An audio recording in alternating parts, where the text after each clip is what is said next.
The U.S. FDA has approved a controversial new drug to treat Alzheimer's disease, despite warnings from some experts that there isn't enough evidence the drug can actually help patients.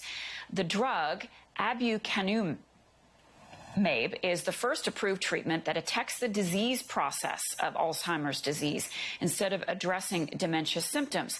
The FDA has granted approval on the condition that the manufacturer, Biogen, conduct a new clinical trial. With more, I am joined by Dr. Sharon Cohen. She is the director of the Toronto Memory Program. Dr. Cohen, good to see you. Always a pleasure, Marcia. Thanks for having me on. Okay, this drug is hard to pronounce, so forgive me for that one. But we do want to know more about it and why it is already so controversial. Yes, sure. So the pronunciation, aducanumab, and the brand name is Aduhelm.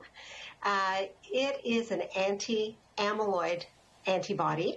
So it gets into the brain by intravenous infusion, enters the brain, and removes amyloid from the brain. Amyloid is the toxic protein that develops very early in Alzheimer's disease, even before symptoms, and triggers a whole cascade of damage to brain so that millions of neurons are actually lost throughout the course of this disease. The drug has completed its phase 3 program, and in one of its 2 pivotal trials showed very consistent benefit to patients at the early stage of Alzheimer's disease in terms of slowing the course of the disease. And in both trials, very dramatic amyloid lowering was seen, dose-dependent and time-dependent lowering of this toxic protein. So the FDA has now given the approval for treatment of individuals with Alzheimer's disease through this accelerated pathway, and wants further confirmation in phase 4 study that there is clinical benefit. There's no doubt about the lowering of amyloid. That is not controversial. What some experts believe is that there isn't enough clinical data regarding benefit. So we shall see, but I think we need to breathe in the moment here, because this is a transformative time in Alzheimer's disease.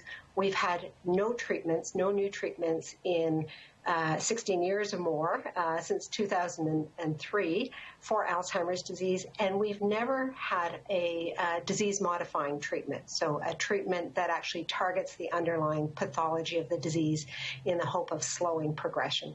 So what does this drug mean for other drugs that might be coming down the pike? Well, when you have a first-in-class or a first disease modifier, what we know from oncology and other therapeutic areas is that this stimulates more innovation. Earlier diagnosis of the disease through biomarkers, which is very important, and the search for the best in class. So aducanumab will be the first in class, and there will be other drugs that are similar but not identical, and the development of those drugs will be accelerated. Also, when you have a first approved disease modifier, that opens the way to combination therapy. It's hard to test an anti-tau drug and an anti-amyloid drug if neither have approval. So now, building on an approved drug, we can add other drugs within research protocols to see whether combination therapy, and there are lots of combinations possible. Inflammation is a big part of Alzheimer's disease, so an anti-inflammatory added on to an approved drug like Aduhelm may be very beneficial. We know in complicated diseases, complex diseases like in oncology, that you need a cocktail of therapy. So having this foothold is extremely important. And who would this drug best be for? People in the early stages of Alzheimer's dementia?